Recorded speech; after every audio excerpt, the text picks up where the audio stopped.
ವಿಪ್ರೋತ್ತಮರು, ಕ್ಷೇತ್ರದ ಅರ್ಚಕರು, ಯಜಮಾನ ಕುಟುಂಬ, ಗ್ರಾಮಸ್ಥರು, ಭಕ್ತ ಸಮೂಹ,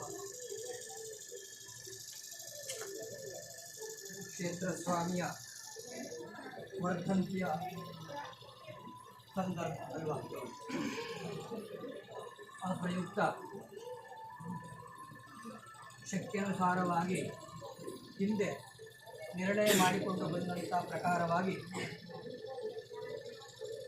ಪರಿವಾರ ಸಹಿತ ಕೋಟರಾಯೇಶ್ವರನಿಗೆ ಲೋಕಪ್ರಧಾನ ಕಲಶಾಭಿಷೇಕ, ಸಾನ್ನಿಧ್ಯದ ಪ್ರೀತ್ಯರ್ಥವಾಗಿ ಪವಿತ್ರ ಕಲಶಾಭಿಷೇಕ, ಪರಿವಾರ ಪೂಜೆ ಎಲ್ಲ ಆಯಾ ಸನ್ನಿಧಾನಕ್ಕೆ ಸಮರ್ಪಣೆ ಮಾಡಿದ ಹಾಗಾಯ್ತಲ್ವ. ಮುಂದೆ ಯಥಾಶಕ್ತಿ ಅನ್ನದಾನ, ರಾತ್ರಿಯ ಕಾಲದ ಸೇವೆಗಳ ಸಂಕಲ್ಪ ಎಲ್ಲ ಇದೆ.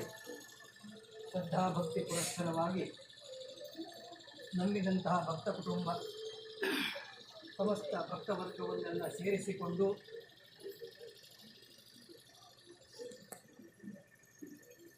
ಅತ್ಯಂತ ಸಮರ್ಪಣಾ ಭಾವದಿಂದ ಈ ವರ್ಧಂತಿ ಉತ್ಸವವನ್ನು ನಡೆಸಿಕೊಂಡು ಬರ್ತಾ ಇರುವಂಥದ್ದು ತಿಳಿದಿರತಕ್ಕಂಥ ವಿಷಯ. ಒಂದು ಕಾಲದಲ್ಲಿ ಈ ಕ್ಷೇತ್ರ ಪರಿಸರ ಯಾವ ರೀತಿಯಲ್ಲಿತ್ತು, ಇವಾಗ ಯಾವ ರೀತಿಯಲ್ಲಿದೆ ಎನ್ನುವಂಥದ್ದು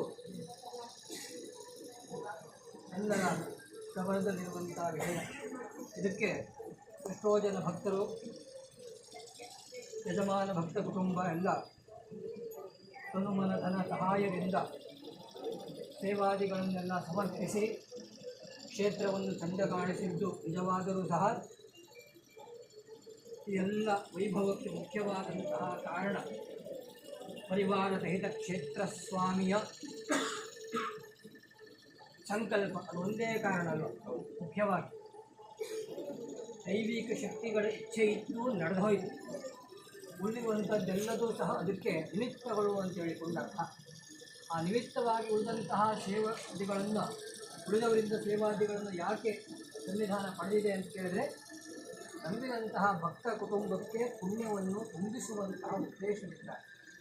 ಆ ಪ್ರಯುಕ್ತವಾಗಿ ಭಕ್ತವರ್ಗಕ್ಕೆ ಪ್ರೇರಣೆ ಶಕ್ತಿಯನ್ನು ಕೊಟ್ಟು ಸಾಹಿತ್ಯ ಎಲ್ಲ ನಡೆಸಿಕೊಂಡು ಬರುವಂಥದ್ದಾಗಿದೆ. ಕೇವಲ ಶಕ್ತಿ ಕೊಟ್ಟರೆ ಪ್ರಯೋಜನ ಇಲ್ಲ, ಪ್ರೇರಣೆಯನ್ನು ಕೊಡದೆ. ಹಾಗಾಗಿ ಆ ಕಾರ್ಯವನ್ನು ಮಾಡ್ತಕ್ಕಂಥದ್ದು ದೈವಿಕ ಶಕ್ತಿಗಳ ಒಂದು ಕಾರ್ಯವಾಗಿರ್ತದೆ. ಎಲ್ಲ ನಡೆಸಿಕೊಂಡು ಬಂದಿದೆ. ಹೀಗೆ